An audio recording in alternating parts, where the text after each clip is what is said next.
Hello everybody, today we have an on-a-VOD review from the absolute depths of my archives. This video was recorded back in January, but I felt like I had to post it because it has some really valuable knowledge all throughout. I'll do my best to timestamp it so you can skip around to the parts that interest you.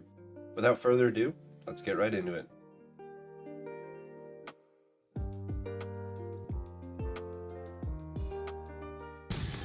First up, already gotta mention something, Too far right? up. Yeah, way too far up, right? Yeah. We I can think I was play just like, like trying to way get some right. old charge, but then We I can was play like, way back here. yeah, I normally do. Right. We'll see if you get punished for this. I think I I mean, just push back like right probably you'll probably I be doubt fine, it. but yeah, like higher elo, you're already dead. Like, or you're in a position where you have to like your team has to use all their cooldowns to keep you alive. So I have to say it's usually something I don't go for. I think I got caught out here. yeah, Almost like 100% of the time I'm back where right. That's I think good. our soldier was. I think this was like at the back of a win streak. You get a bit overconfident. Right. Yeah, I get it. You also notice by now they have But yeah, Monkey and Genji, which how's that gonna I'm gonna be change the getting way? burned. Yeah, how's that gonna change the way you want to play? I think depending on the point, I'll either have to play a little closer to my team or a little further away from my team. I think it depends like which part of the map you're at. Right. Sometimes it's beneficial to be like really far back to the point it's not worth diving you, and sometimes that's not possible. You just have to play close enough to get some peel from your team. Right. So if you can play super far back, like far enough back, I think the limit is like if Monkey can't get you in one jump, then you're far enough back where you're like relatively safe. But if the Monkey can get you in one jump or the Genji can dash to you and get you in one dash, it's just like much better. You want to be closer to your team, right? So you're not like you're not actually on top of them to the point where you're getting zapped when your Orisa is getting zapped. But if Monkey jumps you, you need to be able to like make it your team's problem because I like to usually put myself about a hook's distance away from my tank. yeah, it's just good. A lot of the times you won't have communication and you won't have people that like turn around behind you, so you want to be able to get in their space to the point where like they have to deal with the Monkey as well, because now it's their problem, not just yours. Good quick scoping. Yeah, obviously this is like a much better, safer position. I'm sure you realize that. Good quick scoping. Yeah, it looks good. They have two things that can kind of negate your anti-nade, and your anti-nade is going to be like the thing that's getting you the biggest value. So this is just kind of a generic thing, but game by game you need to kind of look and see like, well, what can make my anti-nades bad. So on top of actually like mechanically hitting the anti-nade and getting it, you know, where it needs to go, you also have to worry about bubble. In this game specifically, it's bubble and Suzu, right? And so and deflect, depending on the scenario. Right. Deflect is a little weird because you can actually still technically hit a Genji while he's deflecting. But yeah, you have the right idea. It's just something I'm going to be watching out for. It's not something that like we've messed up or anything like that. But yeah, the more you want to climb, the more you should be thinking about, especially with Ana, is like getting your anti-nade through is going to be like super important. So like after the, you know, we'll see. Monkey will probably jump on you at least once or twice this game. We'll see how you deal with it. In terms of like tracking abilities and stuff, I'm at the point where I'm like, tracking, depending on like, you know, how prepared and what's the word, like mentally alert I am that game. I'm like tracking like influential ults for me. So this would be like the Pharah and Genji ults on the enemy team, and then maybe like one important ability. So that would probably be like the Winston jump. So those are the three things I'd probably be tracking. But if they had like a hog, I'd track the hook instead. But yeah, I'm not at the stage where I'm tracking like all 5 enemy ults and like every ability that could possibly my recommendation actually for ult tracking, I used to track 5 for like a long time, and it gets like really messy and you'll lose track pretty much every game of something or other. What I found is every game I set out with the goal to track all 5, after like 2 team fights, my brain was like, no, not anymore. Right. It just taps out, you know? Yeah, my advice for you is, instead of trying to track all 5, 15 seconds into the game when you can see the enemy comp, press tab and think which Yeah. ults are relevant to you specifically, and then you only need to track those. So in this comp, there's actually exactly. quite a few. So you track the tank and both DPS ults, because you want to sleep primal, you want to try and sleep Yeah, blade. I wouldn't exactly say you need to like save your sleep for a blade because that's pretty tough, but and then obviously sleeping barrage, huge value. But I would only focus on doing that. And if you're comfortable tracking 3 ults, then it's a lot better than trying to like stress yourself out with 5. Um, while saying that, I can probably tell you I didn't track very well this game. I haven't watched this game back though, so Yeah. yeah, I'm just gonna say that based off the fact that this was like one of my last games. We were winning pretty much every game, and I was kind of in a like just autopilot mindset. That's honestly half the reason why I want to look at it. I want to see, like, after probably it's been a month now of me reviewing games quite intensely. I want to see like where my instinctive play has kind of gone. Yeah. From where it used to be. All right. What do you think I'm going to talk about? Pharah. Because I'm dead. Yes. So when we die, that's going to be one of the times I'm going to be looking at the most, because as support, it's like super important that we're alive. I think like half the games we play at this point as support is just like the stay alive simulator, where yeah, you kind of get the idea, right? And so Ana specifically is like really slow when you're scoped in. Obviously I don't need to tell you about hit scan shots, unscoped shots, whatever, but I do need to tell you, when you're playing against projectiles, you want to tend to be unscoped more. So I know that you're trying to put pressure on the Pharah, because Ana is a really good character to do that. But your team has like a pretty good amount of pressure and a pretty good amount of sustain, to where it's not going to make or break. Like if you can get the kill, it's good, but you don't want to be kind of like risking your health bar for it. So if you notice that you're, you know, if you take a direct rocket, it's kind of like, I need to live, not I need to try and get another shot off. Yeah. And you probably, even in game, I think like after you died a far, you're probably like, well, that was stupid, maybe I should have like ran to the health pack or something, right? So yeah, it applies to all projectile characters that you're going up against. Like Hanzo's will do the same thing. Sometimes you'll get like speared from 40 meters and you're like, how did I get speared? Well, if you're scoped in, it's really easy to hit you with all sorts of random garbage. So yeah, throw nade on the way back, it's fine. When the rockets, they like push you around a lot. Right. I feel like you're playing pinball simulator. Right. Yeah, and you did good that like before you died that fight, trying to pressure her. Especially like you hit the Mercy twice earlier. That's all good stuff. You just need to make sure you're not dying to her, which it's like really obvious in hindsight, right? This middle section is like my weakest part of the map as well. Right. So where do you like default position? So let's say like cart is right here, right? Like where do you want to be? Obviously it depends on your team, but yeah, okay. So if we have lots of like long range heroes that are up top, I might just go up top. So like where our BAP is. But most of the time I'm either like where under the bridge is or in the building. If I want to play a bit more aggressive. Yeah.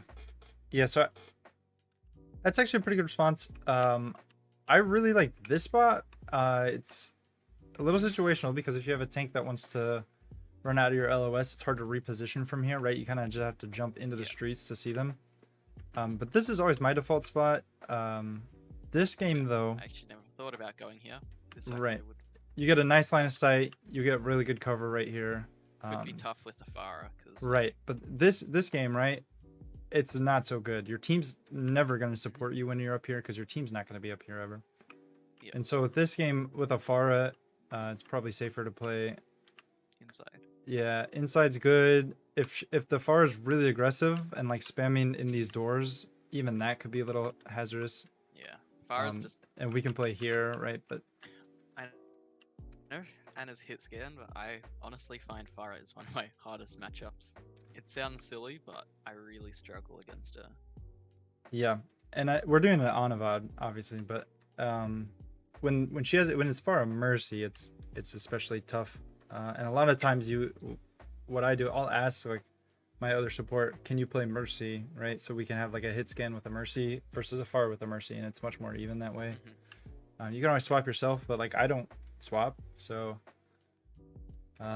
is it even I'm not gonna worth shooting a Pharah if she's getting pocketed by a really good Mercy. Like really good Mercies being like ones that are able to pretty much stay out of line of sight like almost all the time. Yeah, so it is worth it still, because usually if you're able to hit even like 2 consecutive shots, the Pharah feels like she can be at risk, right? If you have one other person shooting at her besides you, and you hit 2 shots, it's pretty risky for the Pharah, and it kind of makes her respect the fact that someone is shooting at her, right? Imagine if you're playing Pharah and just nobody is shooting at you the whole game, and you have a Mercy pocket, you're just gonna be like doing one of these, just like bouncing up and down here, doing whatever you want, right? And as far as get better, they'll like automatically use cover more, but you kind of force Pharah to be more reserved with her playstyle by shooting her, even if you're not going to kill her. Just the threat that she could die. Obviously, if you're shooting her a lot and she is still just playing like a maniac and just out in the open and whatever, and your shots are doing nothing, then yeah, you might want to focus your attention elsewhere. But it is worth it to take a couple shots at her, with the exception and if that the Mercy is playing exposed, should I focus the Mercy first? always the Mercy first. Always the Mercy first, yeah. If you can see the Mercy, of course. Yeah. Or and hit the Mercy. Yeah. Mercy can be hard to hit. But yeah. You'll note they switched from Winston to Zarya, which means they have one more cleanse for your nade. And so... yeah, bubble as well. Right. And that's something... Now it's going to be pretty... Like with Suzu and the double bubble, it's going to be really hard to land any kind of meaningful nades where they don't have a cooldown up to do anything about it. But you can still try, right? It's good. What I do, I'll ask... If I have communication, I'll ask my team call out anytime you see a Zarya bubble. And I'll keep a counter in my head of how many bubbles she has. And so it does add one more thing to think about, but if Zarya pushes out into the open and her last bubble, she activates her last bubble, then you have this 4 or 5 second window where she has no bubbles where you can punish her. And Suzu kind of messes that up, but the idea is the same regardless. You got a ball now, it's going to be really awkward to try and heal people. Pressured here because all of my team was all over the place and I was just like in the middle of it. Yeah. This death was a little more like unfortunate situation. I'm not gonna say that there's like nothing you could have done about this, obviously. Like I said, I would have liked to be playing here a little more. Indoors is also fine. I know I mentioned indoors is a pretty good spot, but you were kind of getting spammed out. And you have like this really weird comp where you're not going to be healing them well indoors, right? Ball is never going to be in here. Yeah. You've got people on the high ground. It's very awkward for you. I think what I was trying to do was I was just trying to like heal everyone when I should have just been like, unfortunately, not everyone is going to be able to be healed here, so I should have just positioned better to heal a couple people really well, then try to heal everyone a bit. Right. Yeah, if you die trying to heal someone else, 98% of the time it's not worth it. Unless there's like some very specific circumstance where that person has to live. Like an ult. Yeah. Like in the fight or something. Right.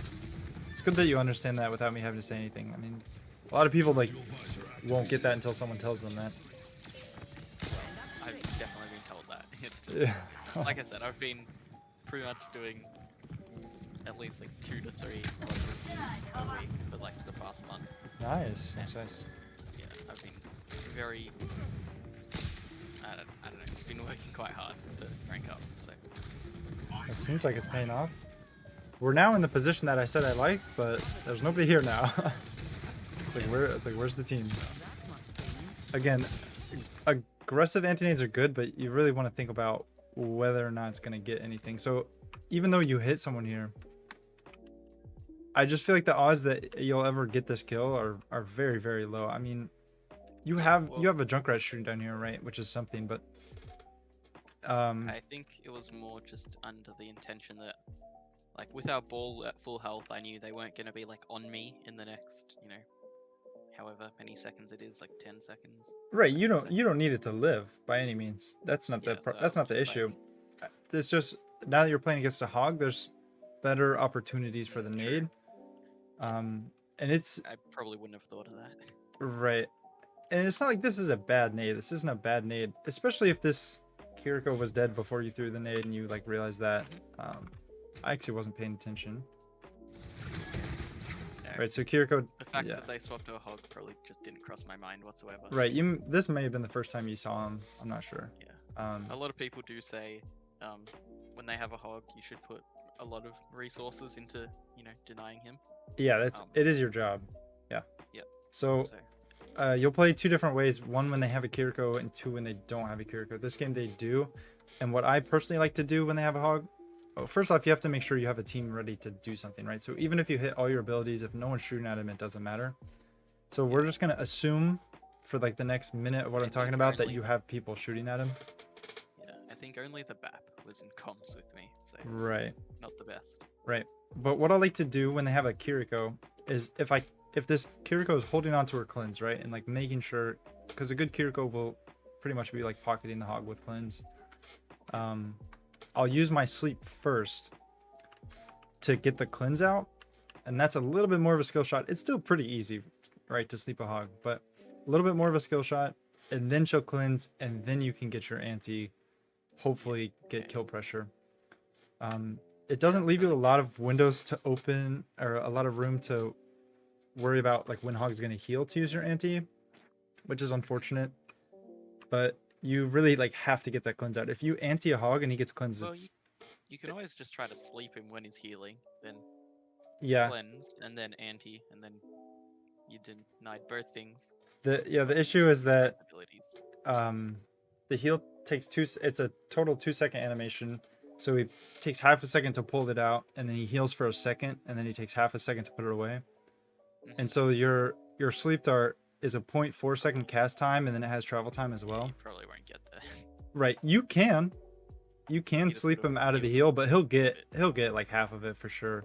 And if your reaction time isn't up to par, he might even be able to get most of it. And so it's just a little more safe. Like if your reaction time is crazy, or you can like read the hog's body language that he wants to heal. Sometimes you'll notice, this is a horrible example because there's like nobody here, but let's pretend like they're pushing around this corner as a team. If he like walks out here and takes 500 damage to the face, you kind of know that he wants to heal, right? In those situations, then you can kind of preemptively sleep the heal. But yeah, most of the time, it's going to be really hard to deny that whole heal with sleep. Oh, it is something you can think about.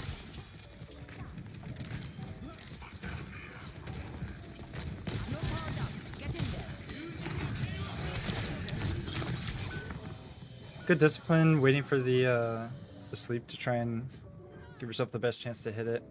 I don't really love the Nano on the ball. Do you know why I don't love it? Get in there. I think in my brain I was like, Soldier 25, Ball's the only one, taking lots of damage. I feel like everyone else was playing too safe. The Ball was, at least the damage reduction side of it. Right. And I figured, we can just keep the car in that position for as long as possible, kind of mindset. Right. There's two reasons I don't like this, and it's not the worst Nano ever. It's just in my brain it's not optimal. So one, the ball is not in like immediate threat of death, which is like the first. That's like a great use of Nano, right? When you kind of keep somebody alive, right? Yeah, he's a half HP. He's got a Genji looking at him, and he's got a hog. Maybe the hog hooks him, but he still has adaptive shields. Like he's pretty much, he's got his cooldowns. He's got half of his health bar, which is still like 300 and something plus HP. When he goes into ball form, he doesn't have a head hitbox. Right, he's very survivable. And two, it's just the fact that ball is just not really a great target. So if he's about to pile drive or like roll through the whole team, it's okay. I'd say he's like a C tier Nano, where there is worse ones, but there's also just like so much better. I would much rather Nano like a soldier without ult, or even like if Junkrat's going in, Junkrat's definitely not going in on your team. Yeah, probably would have. Yeah, you're right. Been better to use it on the soldier to at least build his ult faster, because there's 5 people in the enemy team, mostly out in the open, so he could have got like at least 30-40% ult charge. It gives him a lot of kill pressure. The other option is to just wait right here. Maybe use it, like sometimes I've used it where I'm not sure if I'm gonna live for too much longer, so I just want to get my Nano out there and try and like hey, go get value so that if I die, at least I did something. Yep. But it's just like this isn't gonna have too much of an impact, right? The ball lives, but that's pretty much the damage reduction is going to be the only thing really doing anything. Your ball doesn't really have kill pressure on anybody here. Yep. Yeah. Not too much to say about that. You know, try your best. You hit both your use both of your abilities, I should say. Yeah. In hindsight, I probably couldn't have mannered anyone else looking at how quickly I died after. But yeah. Right.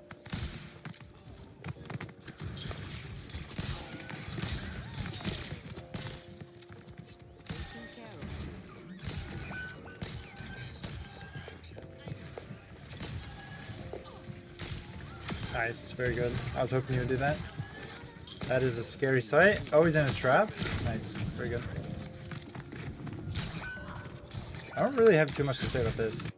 My first reaction was like when I got to here, I was like, "Wow, that's really scary." And then I realized he's in a trap. I'm like, "Okay, it's a little less scary, right?" Did you know if he had hook here? No, I wouldn't have marked that at that point. Like I said, Yeah, so it actually is. track of much this Yeah, it game. actually is just as scary as I thought. I'm like, you kind of turn this and you're like, ah, shit, right? If he has, oh, he actually has it. Yeah, wow, He's got it. right. Yeah. So yeah, not too much to say about this. You actually get the kill here. It's just like very scary. And then the Genji comes out. I think you're low HP. Someone either shot the deflect or the hog kind of chunked you. We can check. No, you got Junkrat mine in the deflect. And then the positioning's Probably obviously could've yeah. Could use a little bit of work here, but could have had more discipline with their sleep as well. yeah. I definitely could have not shot into the deflect. Yeah, I think that comes with experience. The more you fight Genji, the less you'll want to throw your cooldowns until you see deflect. Like after you sleep yourself enough times, you're like, yeah, I think I'll wait for deflect this time. But yeah. this is With just that being a said, this is a little positioning thing. It happens. I don't know if saving my sleep would have saved me because I doubt it. It's kind of too fast. Yeah, I doubt it. As soon as you hit the as soon as the Junkrat mine hits you, it's probably over for you. And this game's really awkward for you. Like you have a ball who's really like you can't really sit anywhere and have the ball help you, and you have their comp just kind of wants to walk at you like Genji hog. It's very ugly, and especially like I can wall second point. It's like where do you even go, right? Like I have a ball, where do I sit? That's why I wanted to have this looked at. Right. There's no like great answer to this. It's just like where can I live, right? Like your BAP's kind of. It feels very messy to me. It is, yeah. It's like the best way. To it feels like King of the Hill, except with a payload this time. Yeah.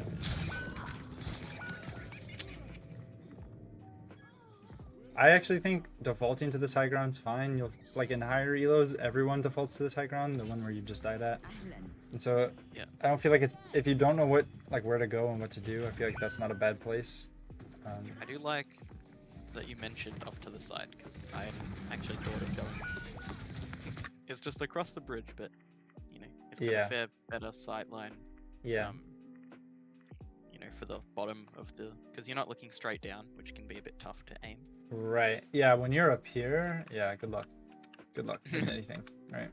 Even here, it's like you feel pretty exposed to anyone at the gate shooting at you.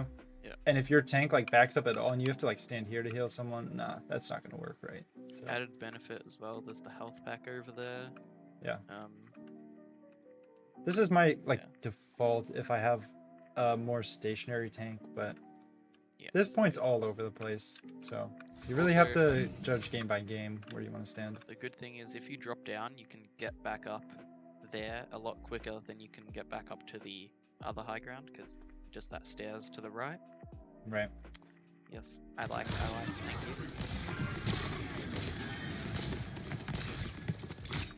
Oh, was that your tire? It was. Okay. They don't have a Junkrat. I think I died. Nope, Nice try. I don't really like this whole thing though. I think you probably can figure out for yourself why. Right, so we're defaulting here. This is fine. We kind of here's where we realize that maybe this isn't a great spot. At this point, I feel like we should just keep walking back like this, right? Maybe it's the right play, maybe it's not, but you saw Genji and you saw Kiriko, and you're not really like a close range, duel it out. Yeah. You actually live here. I think it's more luck than Right, but the right play. yeah, that's just he actually dashes Yeah, the straight into a trap. trap. But better players kill you here, and you're out of the fight again. So at this point, I Cart think is like I just Cart is wanted all to the way save here. the soldier, because Right. the soldier could very easily have been killed there. Oh wait, he does die. So Yeah. I get what you're going for, and again, I just said defaulting here is fine. Yeah. You really want to be careful, right? Of like once payload moves kind of this way, this castle becomes not your territory anymore. Even if you have like a Junkrat and a soldier up here, if your tank's not up here, and like their tank and their team just kind of walks up here, it's just like you either jump off or you die. I mean, you can't really hold up there anymore. where should you position for this like second stretch of the push part? Where should you? Yeah, so on defense, because I feel like you're backed up against the gate. And Yeah. there's not a whole lot of territory where you're safe. So usually this is in a ball-less game, so maybe it doesn't apply so great, but I think you'll get a ball once every 20 games or once every 10 games if you're unlucky. Just here. Right. A lot of people stand here. I don't like this. Your team usually comes out here, and this usually gets spammed out by whatever character likes to spam. I always sit on this side. And you got to be a little careful of dive. If they're playing dive, they can kind of walk through this whole section and just kind of get on top of you here. And it's very hard to get any help from your team.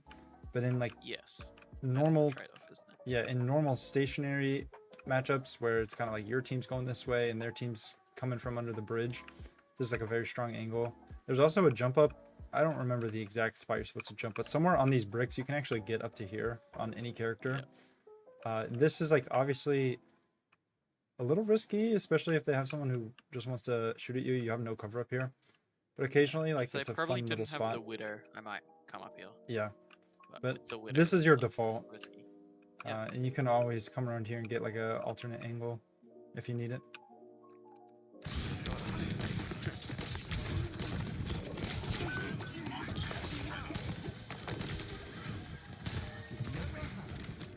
Oh, actually, yeah. So on that right side, what my thinking was, so on the left, see how, like, there's not, the walls are kind of like really low, so you can kind of see into the back of the cart. What I find is on the right side, between the walls and the cart, I find unless they're quite close to you, you can't actually see a whole lot without pushing out a lot. Right. I think just all the walls on this part of the map they make it feel quite claustrophobic, but I guess pushing up onto the high ground if there's no long range heroes on the enemy team could somewhat remedy that, but that's a little bit more of a gimmicky spot where like they kind of turn the corner and they're like, oh wow, there's an Ana up here, what do we do about that? And it's just kind of funny. Sometimes it works, like if they have like Reaper Genji or something, maybe you can play up there. But I really do like this spot. You said it feels claustrophobic, that's why I like it, because if someone wants to kill me, well, you're gonna have to get through this infinite HP wall first, right? Or you're gonna have to like walk all the way here and come and get me, because your first job is to stay alive and your second job is to support your team, obviously. And this is kind of like everything you want, where you heal, you damage, you heal, you damage. Hopefully your team realizes that you're playing here, or like you tell your team that you're playing here, whatever the situation may be. Sometimes someone's just going to walk out of your LOS and you're playing a safe spot and they're just going to die, right? And you just have to let them die, because if you step out here and like someone's looking at you and you die, it's just never going to be worth it. But this is generally like a pretty good angle. You're pretty safe here. People do play this angle because you get more visibility, generally speaking. I think it's a like risk versus reward kind of thing. Yeah, I'd caution you to stay on the safer side of that trade-off 95% of the time, until you kind of recognize for yourself when it's worth it to maybe take more risk. If you're staying alive a lot as a support, you're doing a better job than like everybody in Diamond and below, and potentially Masters and below. So just like don't feed. It's kind of #1 rule. Yeah. This hook looks funny. Well, Let's see if it actually hits you. I try my best to like have the least deaths out of all the characters on my team. Right. That's like my goal. I pretty much, if I can, you know, this was just obviously me misjudging hook range, but Yeah, happens. generally, like if I die, you know, only at the end of like a big lost team fight, that's what I usually call fine. Right. I try not to die like mid team fight because like usually then lose the team fight. Yep. I think killing Anna, can pretty much win a team fight most of the time. Definitely can. Yeah, and if you get higher up and you die first, sometimes your team won't even take the fight. They'll just be like, okay, Aron is dead. Let's just wait and do this later. Yeah, that's what I usually do if like a tank dies like really early. It's like, yeah, especially now with only one tank, be really hard. Yeah, so you just kind of misjudge the hook range here. Sometimes when you find yourself in this situation and you know there's no way out of it, you just kind of throw sleep and hope for the best. I don't think you really have time. Or maybe we're just not thinking about it. But sometimes it happens. You might even live here. Ana has like this really, really weird hitbox where sometimes Hog mess it up, but most of the time they're not going to, right? You're just going to die. I hold crouch while I'm getting like hooked in because sometimes it can like miss just a couple pellets and like if they're aiming too high, you can move. But yeah, big if, it's like 5%. Yeah, you kind of got to hope that the Hog misplaces his shot. Yeah, because he has a time where you're completely locked out of any animation. It's just whether he hits it or not, right? Nothing to do with you. I like this spot, even though your whole team's up there. Honestly, this is okay because at least you, for the most part, are gonna know when the enemy's coming in. Either your whole team's gonna be backing up out of castle because the enemy's pushing in, or they're gonna walk up main and you can kind of see when that happens and hopefully get the hell out of there. The one downside to being here while your team is in castle is sometimes you'll get the team that just doesn't want to leave castle and your whole team is just gonna like die in here, and you're obviously not gonna be there. But again, it's not like if you come in here and try and save these guys, one, you're probably not gonna be able to save them anyways, and two, now you're like in range of Genji, you're in range of Hog Hook. It's very ugly. I would caution Widow here, but I think you'll think about that, hopefully. I'll think about it when I die. We're getting pretty close to hook range, but we back up. You are playing with fire. But it's still fine, mostly fine.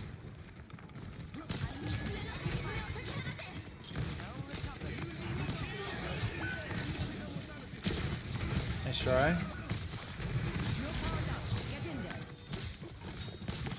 Yeah, he was actually trying to go for my BAP there. Yeah. Genji was about to kill him, but then the ball was like, wee. Yeah, and I almost mentioned earlier, I didn't, because I wanted to kind of watch it and see how it went. You had a good nade. You didn't really know if they had cleanse or not, but you hit it on 2 people, or maybe it was only the Hog. Anyways, nade was fine, and then this kind of happened. Right, we don't have nade anymore, so we're kind of a little, we're like a little regretful here that we just threw our nade like that. But in the moment, the nade was good.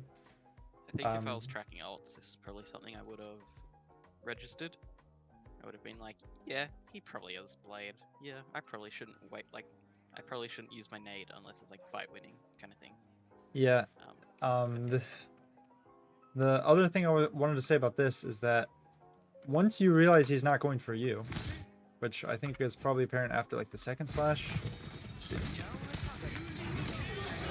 Probably like right now. On the soldier. Yeah, you can. I do this all the time. I love doing this. If Genji is trying to blade somebody, I generally just nano who they're trying to blade. Yep.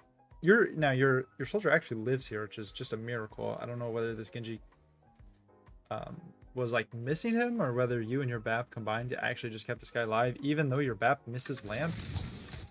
But your soldier's actually gonna live. But normally someone's gonna die if they're getting bladed like that.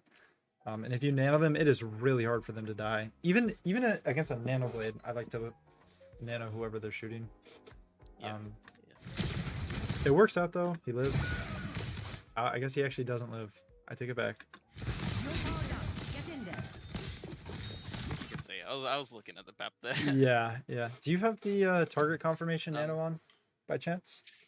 I had it off, and then I had it on, and then I had it. Now it's off again. I kind of like swap between it. Yeah. I figured that the like extra button click like ruined more nanos than I like boostioed. Right. Yeah, So it I is. just ended up leaving it off. It for a is bit. totally preference. I was gonna tell you to try it if you've never used it before, but if you used it and you didn't like it, that's cool. Okay, so I used it a lot. I took advantage of all its little like quirks, like obviously not nanoing the wrong person and being able to like nano through walls and stuff. And then, but I just a lot of the time found myself like nanoing, and it came off just like a split second too late, and then I like waste my nano, or it, like you know, or they die before they get the nano kind of thing. Yeah. And I was like, well, I just thought maybe it's not worth it at this point. So Yeah, there's pros who play with it on, there's pros who play with it off. Like it really is just what you feel like you're comfortable with. I keep it on because I boostioed a lot. I don't know what it was, or like I'd be so tunnel visioned on the person in front of me. I'd press Q and then like someone would run from behind me in front of my hitbox, like at that split second, and I'd be like, I hate everything, right? So I have it on, but you can also I do have my have it off. like the nano boost sensitivity down to like 50 or 60%. So it's you have to be quite looking at them quite straight on. Yeah. Yeah, I think That mine's seems like right. 60 or 55 or something. Yeah, very reasonable. Oh, scary. Oh, we did it again, right? So that was just a split second where you were inside of the widow. The first time you get shot at, it's like, oh, I got caught up in the heat of battle. I kind of forgot there was a widow, right? And you kind of give somebody a pass for that because it happens all the time. Eventually, you're not going to get a pass for that. You're going to die. But right now, it's fine, right? After she shoots at you, it's like, okay, they have a widow. I cannot go where this widow can see me. Even though you're in Plat, it's better to just assume she has aimbot. I know she doesn't, but like, if she can see you, she's going to shoot you in the head. Just kind of want to think about that. And that's how you're going to position by default. There's a few times where you break this rule. If you like absolutely have to keep this ball alive to have any chance of winning the fight in the game, then yeah, sometimes you have to walk out where the widow can shoot you and try and keep your ball up. But it's much better. I think what I'd be doing here is you unscope, like you peek, shoot unscoped, and then go right back into cover. Or if you can see your ball on a wider angle without peeking the widow, that's even better. And you do peek her for just a split second here, but that could be your life, right? No one can hide unless If that widow is a little better, you're dead. So hopefully you don't peek her a third time. I mean, the fight's pretty much over anyways, but I remember. okay. I remember thinking, in that moment, I was talking to my BAP and I was like, "What's the bet I get hooked as I cross over?" And he was like, "Come." And I was like, I got hooked.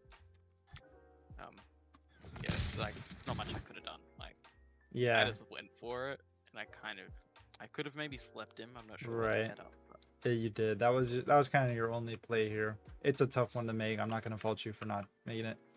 But it is something maybe we try.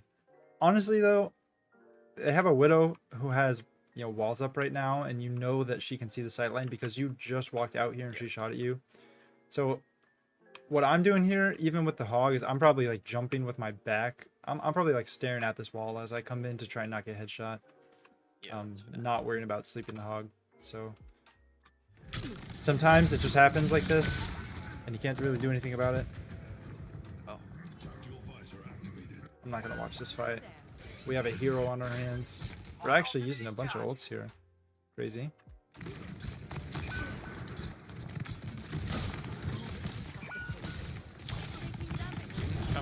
Hey. Yeah. I know it's usually not worth an Anna trying to contest. But... Yeah, I mean, you're already there. You'd rather die on the payload than die off the payload, I guess. Yeah. And it's fine to die there anyways, because you need to regroup with your team. Any point that has like an animation after it, I usually try to like. Okay, if the like point doesn't have like a animation, I might play a bit safer. But since it's like an animation, I will probably be back alive before they get any more travel on it. I was like, whatever. Yeah. The important thing is that you're not like the last one, like super staggered last one. If your whole team dies and then you die like 2 seconds later, it is what it is. But if Yeah. your whole team dies and then they've like already capped the point, you're just like sitting there for like 6 or 7 more seconds, just continuously stalling out, then it's like starting to become a problem. But yeah, if you're not the last one dead, it's pretty much like never going to be an issue because you're not going to be holding up the next fight, unless your team wants to go in with 4 people and yeah, Plat problems. But yeah, good nade. Anytime you can get a mutual nade, which is where you hit your tank and their tank, or one of your team and one of their team, you like almost always go for it. There's like sometimes where if you're thinking like she's holding cleanse here, maybe you don't throw it. But I really like this nade even with the cleanse because you take all that pressure off your sig and you put pressure onto their Roadhog. You kind of make them use their cleanse. Maybe you even hit Genji if you're lucky here. That one's really good. And I'd be looking for like a lot. Anytime Roadhog kind of hits a hook, I either throw nade or I throw sleep at him because maybe I can sleep him before he kills my teammate if he hooks a squishy. If he hooks my tank, maybe I can, nade both tanks. Give yourself a huge advantage.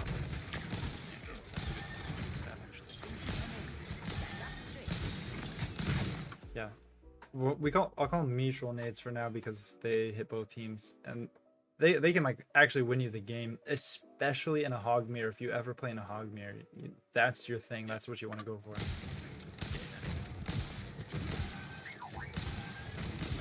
I like your position here. I think we can hug the wall a little bit more. But very good. You're by the health pack and you are still pretty close to cover to where if you're threatened, you're probably able to get there in time to live. Yeah.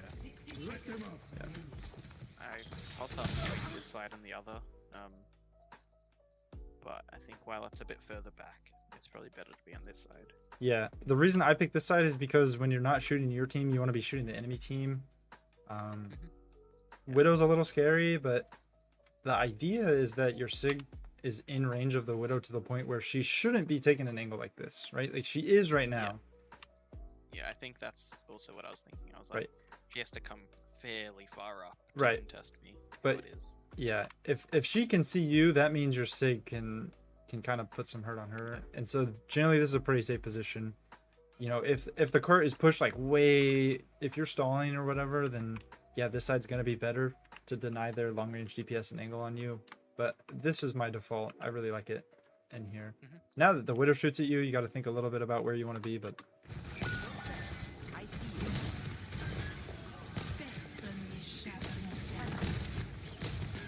whoa, a little scary. I think I was like mostly one team fight. I don't think I was quite aware of, Yeah. how many they still had alive. Yeah, we're just getting a little sloppy here. Taking shots at the Widow is okay. I wouldn't hard scope. You're quick scoping. You're like, as soon as you shoot, you're trying to get behind, back behind cover like you are. But it's just a little scary here, right? If she takes your head off, your team's gonna be maybe hurting a little bit on this next fight. So.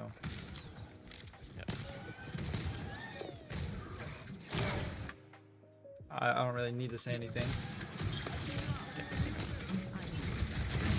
Probably just gonna stay where I was.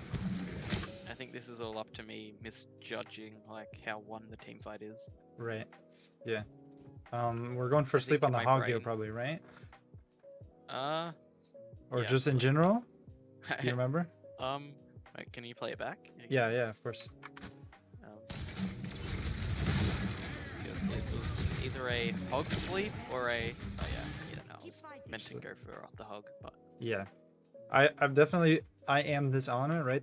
I'm gonna walk in front of my whole team and try and sleep the ult. I do this to visors. I do this to like literally everything. But that's not because it's like an actual good thing to do, because it's not a good thing to do. I think it was if it was like mid team fight, that's definitely not something I would have gone for.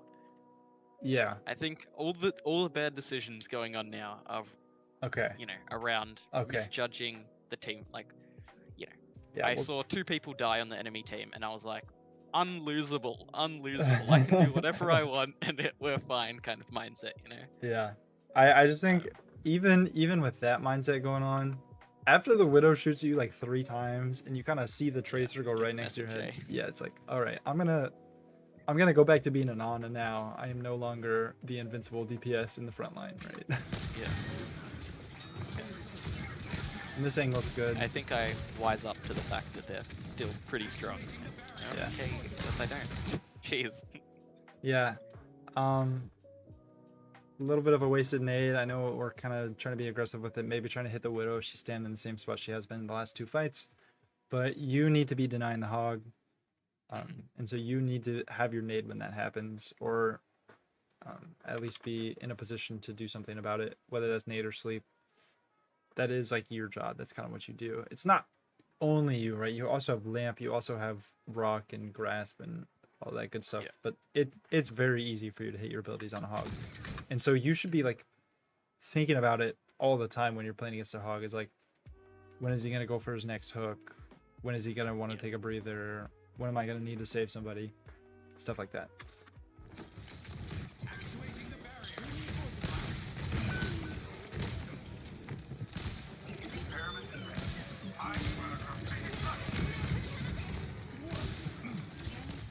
Rest in peace. Good nade. I know the hog was already dead, but that would have hit exactly where he was standing if he wasn't dead. You want to go for stuff like that more often. This is very awkward. I'm totally cool with this Nano. For probably obvious reasons. I think they missed their Nano. I can't imagine they wanted to Nano the Kiriko there. You can literally see like what happens with my brain. It goes Genji ults. I look down at my abilities. That's the delay. I'm like, ah shit.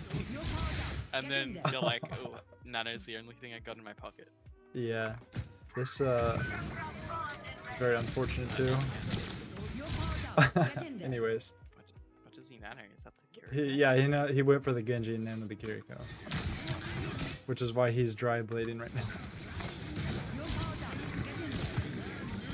You hit 2 good shots on the Genji too. It's game changing. Great nade. Like fantastic nade. I use like the Vaxter aim trainee thing. Yeah, I love Vaxta. Vaxta's great. It's good. I used to like do aim lab and the PMA jellies aim trainer, and then I was like, well, just hitting bots is almost better than all of that. Yeah, Vaxta's aim trainers are like the lowest level where it's still useful, but it's like less relevant. And then Vax is kind of in the middle where you're at least working with the right hitboxes and the right travel time on your gun and all that fun stuff. And then the best is deathmatch, but Like playing Ana in sleeps and deathmatch is very scary. Nades as well. Yeah.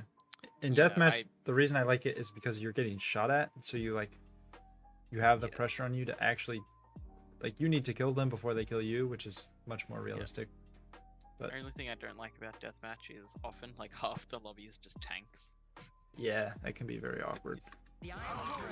But yeah, that was a great fight from you. Definitely your best fight yet. It wasn't that long, and you may not feel like you did too much, but you kept your BAP alive. You hit a great nade on your tank plus the enemy support. You shot the blading Genji twice. Like, fights like those are gonna win you the game. It's always nice when you look at the kill cam and you see like your little icon like next to all the kills. Yeah. 0-2. Switching side. I kind of have the same advice for most Anas in this rank. I feel like the same thing is gonna help all of them. And this is like, without expanding on this advice is not good at all, but it's don't autopilot your abilities. And that probably goes doubly as important when you're playing against a hog as it does any other tank. But your abilities are obviously what's going to win you the fight, so you want to make sure when you're using them you're going to be able to get value out of them. It's not just hitting it, it's like hitting it at the right time, hitting it when they don't have the cooldowns able to deny your value. Having your abilities when they have important ults that you want to be shutting down. Things like that. I think you're actually better at it than most, if not all Plat Annos I've looked at so far. Yeah. But there's still definitely some being room to improve said, with that. Yeah. I think like I said, this game was quite an autopilot game, but when I'm like really, sharp, I almost have the opposite issue where I hold my probably equipment too long. So, like, depending on how much I'm thinking, I'm either just throwing them out on a whim, to hit as many people as I can, like, as often as I can to just, put pressure or whatever. Yeah. But, not always the best nades. Or I'm holding them for, too long and, not probably getting as much value as I could. Right. Do you watch any like high level on a gameplay by chance?